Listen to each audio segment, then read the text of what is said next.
Dans le chargement de matériaux rocheux, la puissance de pénétration nous garantit une production correcte. Le mode de chargement nous assure le plus bas prix de revient. Quant aux matériaux qui n'ont pas besoin d'être explosés ou ripés, simplement parce qu'ils sont compacts, est-ce qu'il est vraiment rentable de les charger avec une pelle? Eh bien, nous avons l'expérience de 3 chantiers. Un dans l'argile collante, humide. Le deuxième dans le poudingue. Le troisième dans un stock de schiste charbonnier qui est là depuis plus de 100 ans. La production dans l'argile humide et compacte est freinée par 2 obstacles. Le premier tient de la difficulté de pénétration que nous avons solutionné facilement avec la puissance de la pelle. Le second, c'était le collage des matériaux en fond de godet. Comme le godet sur les pelles hydrauliques s'ouvre largement, on n'a pas eu de perte de production.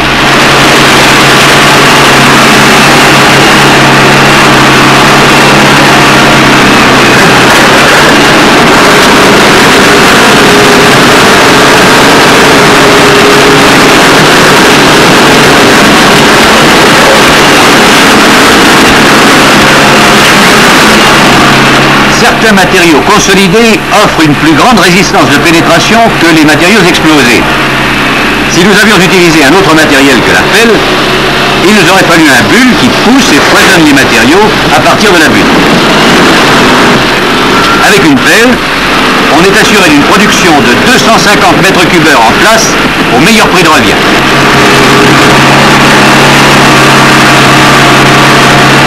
La pelle hydraulique a cette puissance de pénétration qui fait toute la différence entre l'engin de reprise et le matériel d'extraction.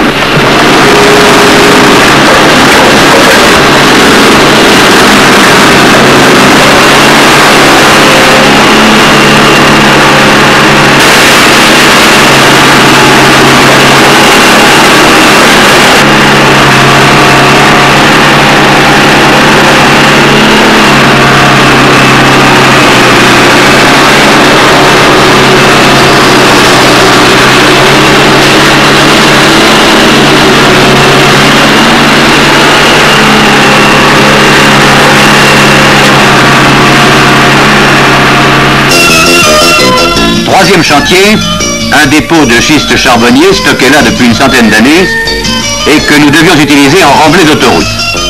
Le matériau est compact puisque la densité en place varie entre 1,9 et 2,3.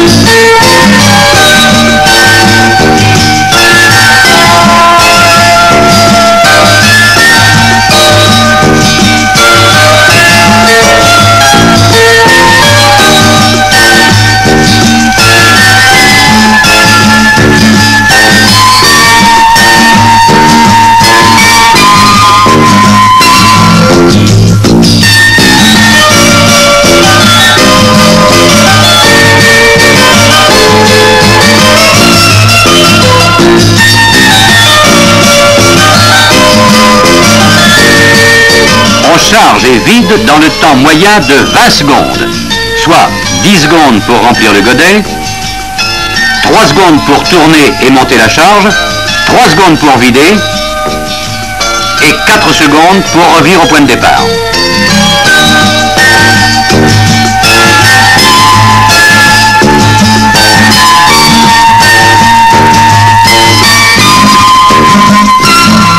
Combien de temps faut-il pour charger un camion de 35 tonnes compté pour 17 mètres cubes en place?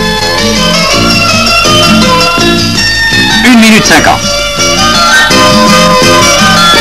Cette production de 300 mètres cubes heure en place a été faite avec un coût horaire inférieur à celui des engins traditionnels.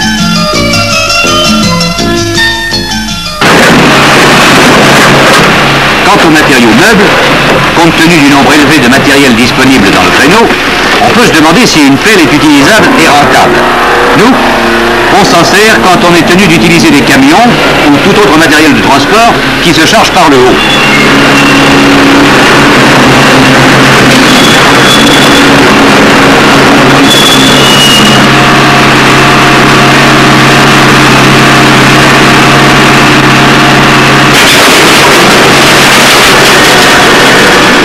combine une pelle en fond de fouille équipée du chargeur avec une autre sur la butte équipée du rétro pour augmenter la production sur une même zone de charge, pour éviter que les camions ne se gênent et pour homogénéiser les matériaux.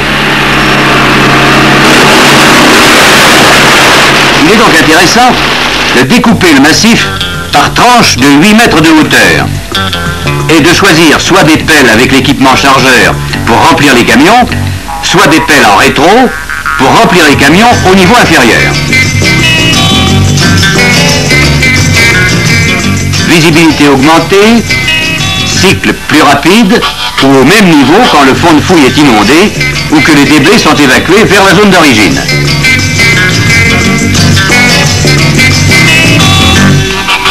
Quand la fouille a moins de 15 mètres de large, on décale les postes de travail pour éviter de congestionner la zone de chargement.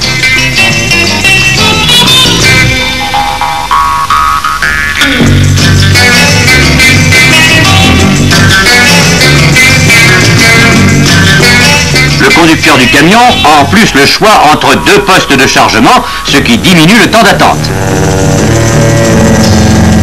Les matériaux meubles n'offrent pas de résistance à la pénétration de l'équipement.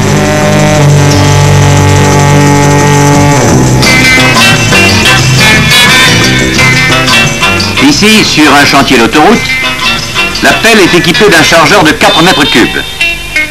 Elle assure une production qui varie entre 2800 et 3400 mètres cubes de sable argileux par poste de 10 heures.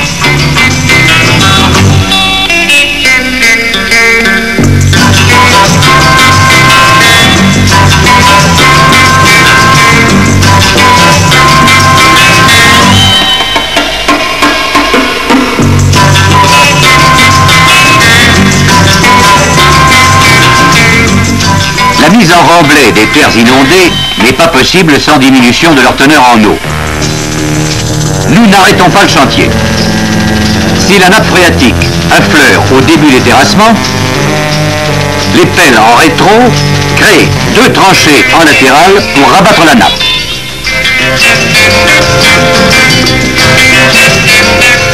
Les matériaux sont laissés sur place pour égouttage quand l'accès des dumpers est impossible.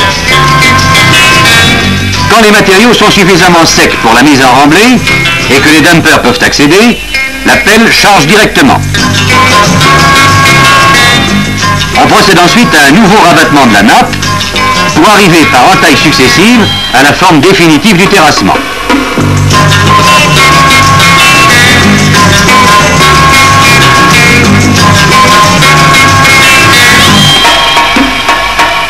Creusement de la tranchée de rabattement.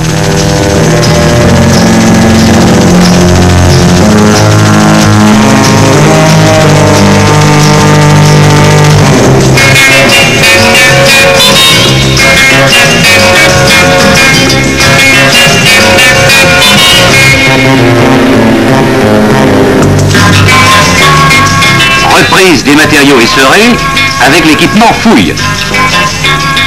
On charge seulement la partie supérieure du massif, qui elle est asséchée.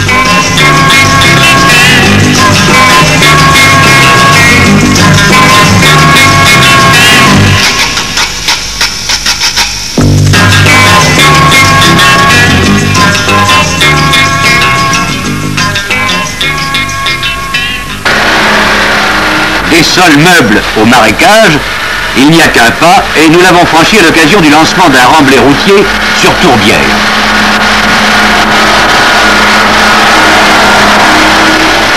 C'était un avantage de faire descendre des petites pelles hydrauliques dans le marais pour faire des tranchées ou tout simplement pour évacuer la vague.